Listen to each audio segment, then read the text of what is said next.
We have a great show lined up for you here on Retiring Well. We're going to be talking about what is the Social Security Administration, as that plays a valuable role in your retirement plan. Income riders, what are they, how do they work, all those details. Load fees on mutual funds. You want to be paying attention to what the costs are of your portfolio. And then common scams that target seniors. So all this and more coming up right now on Retiring Well. Retiring Well, brought to you by Centennial Wealth Advisory, financial advisors specializing in retirement planning and serving all of Northern Michigan. Retiring Well, helping you plan for a successful and comfortable retirement. Retiring Well, plan to retire well.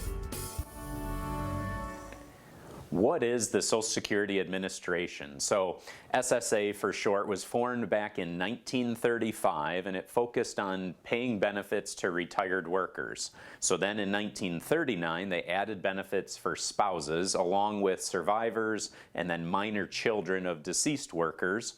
Later in 1956, disability benefits were added, and then 1965 is when Medicare began.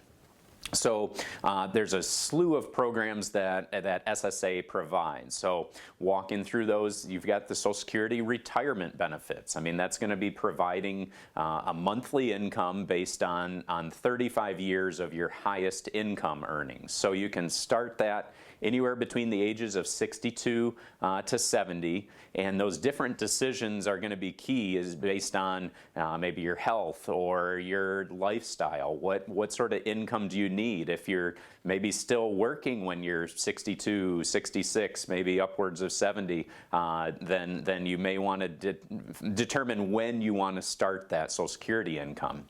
There's also Social Security disability benefits, so it provides benefits to workers who become disabled and ultimately can no longer work. There's going to be several rules and criteria to meet eligibility requirements, so you'll want to look into that more specifically. There's Social Security survivors benefits. So this is for a spouse and maybe other family members of a worker who has passed away. Widow or widower can begin benefits at age 60, along with if they're raising the deceased child. Again, there's going to be different rules as far as the age of those children. But then another is going to be Medicare. So that's going to provide health insurance for people age 65 plus. And then SSA handles the enrollment for Medicare in Parts A and B, and the premiums can then be withheld from your Social Security checks. And then SSA is ultimately going to be funded through the federal payroll tax called FICA. So both employees and employers contribute to this, along with self-employed individuals are paying into this. So you're maybe witnessing, if you're looking at Social Security retirement benefits, how it's projected here in the next decade or so, how they may be reducing benefits by approximately 21-22% if nothing changes. So that's where it's unknown at this point what that looks like, if they'll adjust those FICA taxes to continue to prolong those benefits and not have to reduce them. So I encourage you, if you don't currently have a plan as far as when to draw your Social Security, we'd like to sit down and have a conversation with you to better understand where you are, what you're trying to do, and maybe help provide you some plans to retire well. Hey, welcome back. Hopefully you found that interesting. Okay, what is the Social Security Administration? What does it do? You know, I love history, so as I was preparing and diving into some of the history of the Social Security Administration, I found that, created in 1935, and one of the facts that stood out to me is that there were 42 workers for every one person receiving benefits. 42-to-1 ratio. Where are we today? What does that number look like? Well, right now we have 3 workers to every one recipient of benefits. And then the question becomes, what about where's that going in the future? Well, projected potentially in 10 years to be 2 workers for every 1 recipient. And I know it's an area in your financial planning that we get questions all of the time. People are worried about it, they don't understand it, they don't know which strategy they should pick. And so, Nick, what kind of options might we have to refute some of those fears? I mean, the first one is, well, we need to figure out what your actual Social Security benefit is. I know a lot of times when people come to the office, they mention, hey, I haven't seen my Social Security statement in years. What do I actually get from that? Social Security Administration actually stopped sending those statements out on a frequent basis. So it's encouraged to go to the online portal, set that up, and then you can see how much you're going to be receiving on a monthly basis based on whatever age you decide to take it. But what it really boils down to is really having a strong income plan, understanding what your income needs are versus your expenses, and then filling in those gaps with both Social Security and then monthly draws from the portfolio. Yeah, and that analysis is done through building out the different tools that we have access to. We have an entire program devoted just to figuring out Social Security strategies, whether you're single or whether you're married. It's one of those parts of your contractual lifetime income that we want to have a good grasp on the strategy. So, hey, stay tuned. Coming up next, we're going to be talking about income riders, and then we're also going to do a segment on load fees on mutual funds. Stay tuned.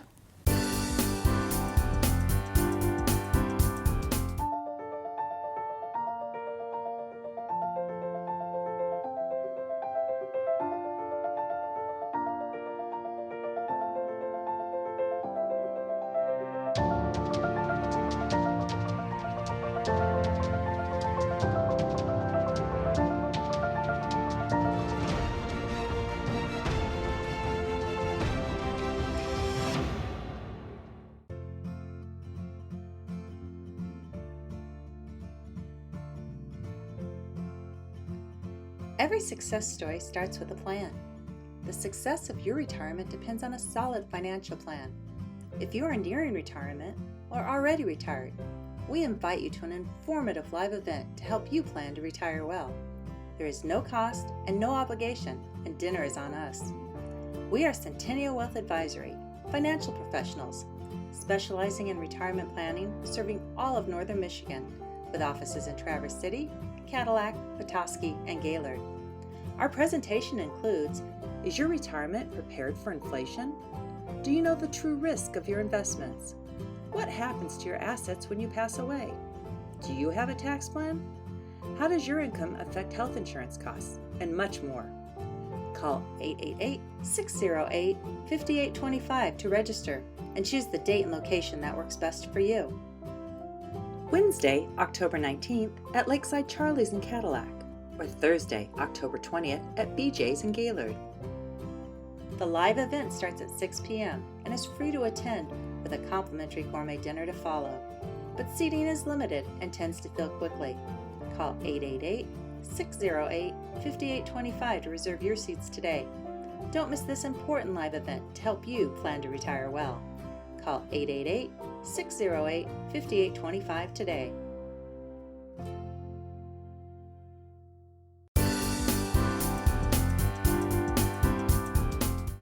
Let's have a little education here about income riders.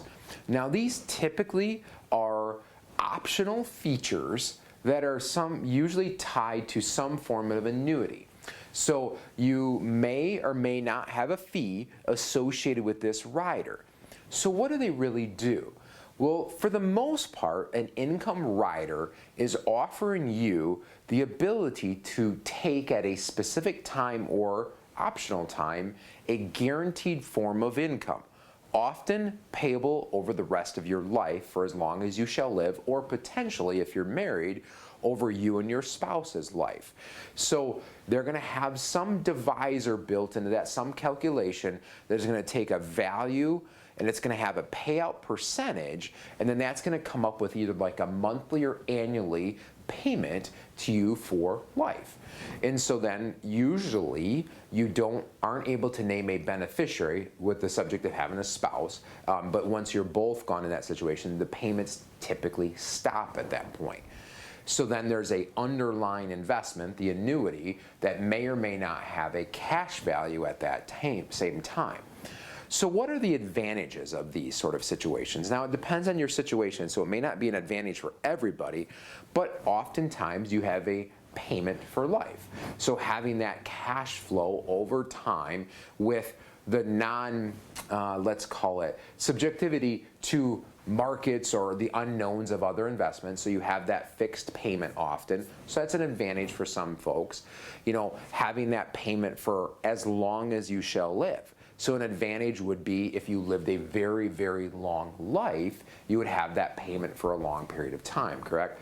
What would be a disadvantage to this? Well, there's maybe an opportunity cost for another investment that potentially could perform better, unknown, right?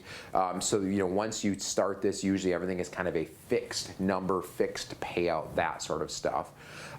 Leaving money behind. You know, it may or may not be the best way to leave money behind. So depending upon, once again, your goals for this money. So when you're considering these and looking at all the different investments that are out there, you really have to look to see, what am I really trying to accomplish? What are the things I want to tackle the most, and what is the most important to me when I'm doing this? This checks a lot of boxes for certain things, but also it can be frustrating for people if it's not what they want. We've seen certain circumstances when people come in our office after they've had these, and they're like, well, they don't really understand what they have, because they can be pretty complex. So if you have one and maybe don't understand it, or wondering if you should have one, give us a call. We'd love to walk through that with you, look at all the intricate details, look at what the costs are, and what are the advantages and disadvantages to your specific situation, and how it may play a role for you.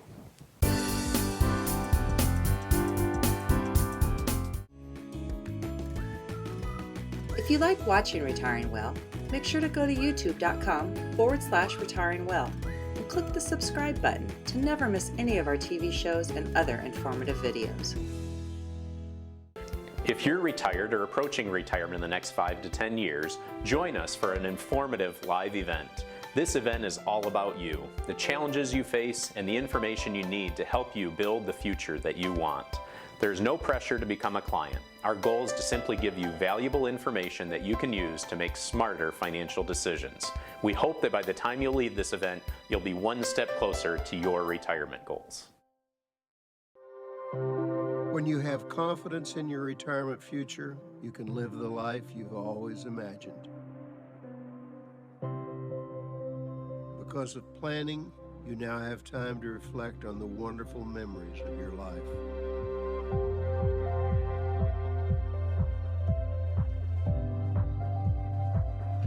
You and your spouse finally have the luxury of leisure time together.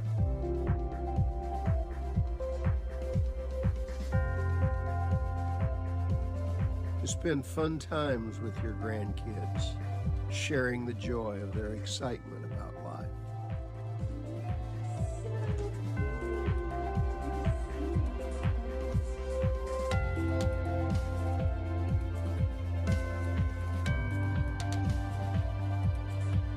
Smiling at the thought of quality time with your children and of picking up the check.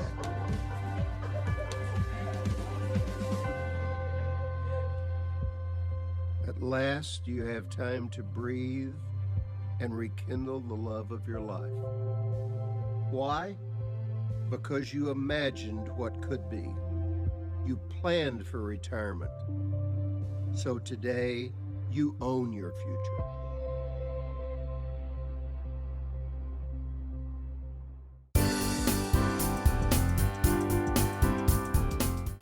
I'd like to share with you about load fees on mutual funds. So mutual funds have a sales charge or commission for the different shares that you purchase, and fees are going to vary depending on the different providers, along with how there might be a percentage or a flat fee that you pay. It's gonna vary, but those should be then ultimately disclosed in a prospectus that you would want to review prior to investing in those different mutual funds. So you may see within mutual funds A shares, B shares, C shares. So I want to share with you just what that means. So A shares, or Class A shares, are traditionally going to be a front-end load type of structure where they're going to charge you based on the amount that's invested, which may be upwards of, say, 4 to 5% type of commission or sales charge.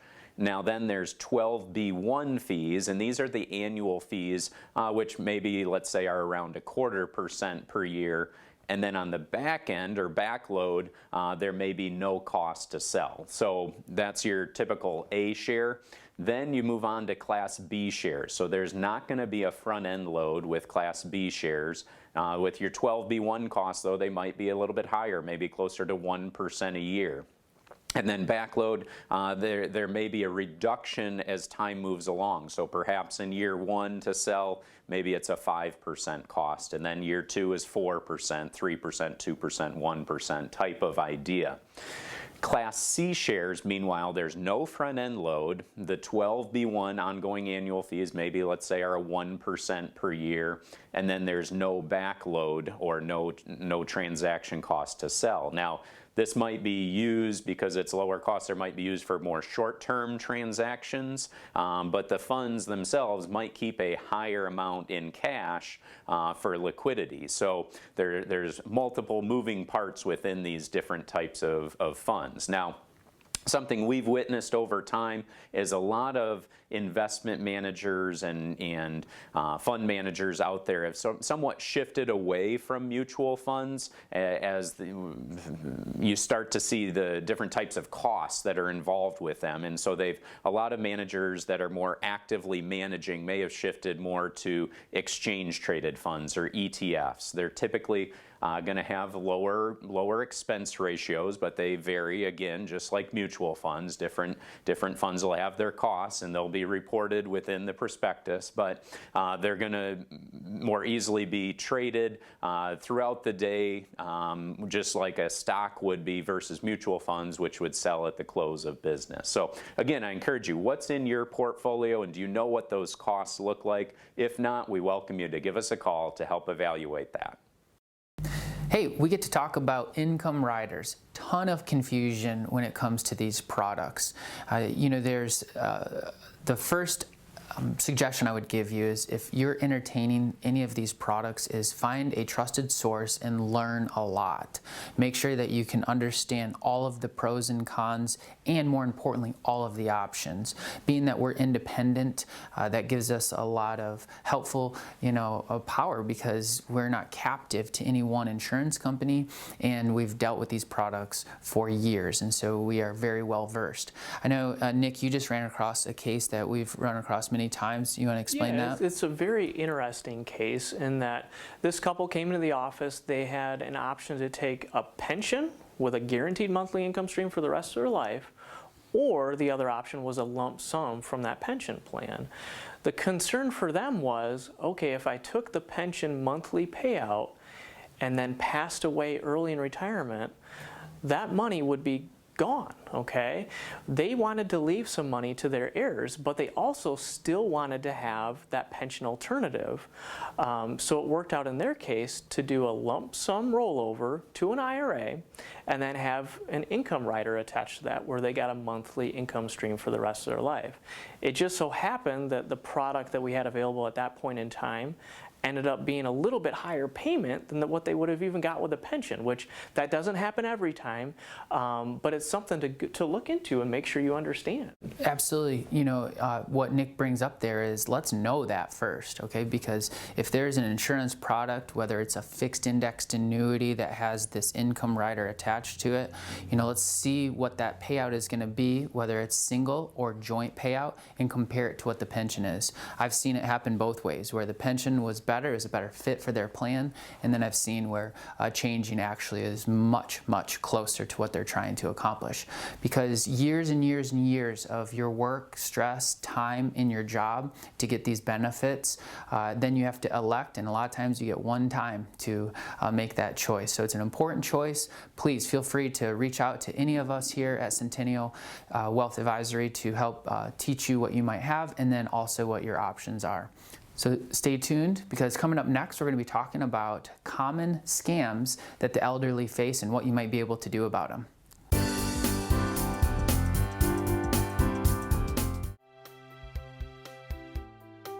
If you are retired or soon to be retired, let us help you plan to retire well. Centennial Wealth Advisory specializes in retirement planning and has offices in Traverse City, Cadillac, Petoskey, and Gaylord. We'll never pressure anyone to become a client. Our goal is to inform and educate. Simply attend one of our live events or schedule a meeting at one of our Northern Michigan office locations for a free, no obligation retirement review.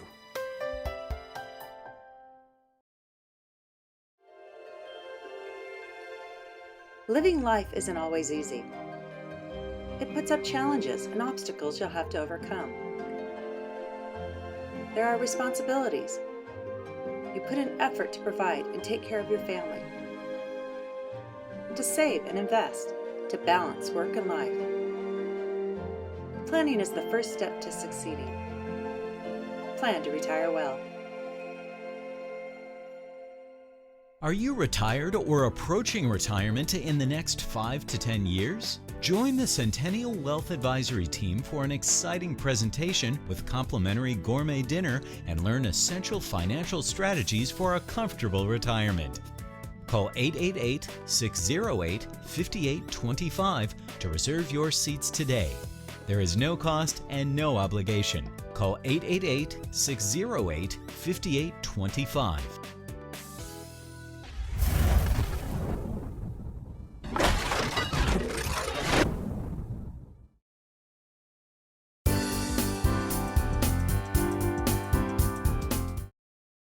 Every year, thieves target individuals to get access to their personal information and ultimately money. And a lot of times, they're kind of focusing in on seniors. In fact, seniors lose about $3 billion annually to scams, according to the FBI. So if you haven't come across a scam yet, there's probably a good likelihood that you might run into one in the future. So that's why in today's segment, I just want to cover a few of the more common scams that are out there so that you know what they are, and hopefully if you come across anything, you'll reference this and kind of raise a red flag that something might not be correct. So one of the first scams that I want to talk about is a charity scam. So this is when a bad actor is going to call you up and say, hey, it'd be awesome if you donated to this flood relief charity or something like that. It's oftentimes referencing a natural disaster where they're playing on your emotions. I know just recently, over this past spring in Gaylord, we had that devastating tornado. It was just so surreal to see the damage right in my hometown, and it makes you want to do something. It makes you want to help. And so I can see how those bad actors might prey on us to kind of funnel our funds to them instead of where the people that actually need that relief. You know, in my hometown, what we did for that is we went to our local church and we determined how much money we wanted to give and let it be up to them as to who's going to get the money in the best way possible. And that's what we always recommend. Before you donate any money to charity, make sure you understand, do your due diligence, research that company before you give away your hard-earned money.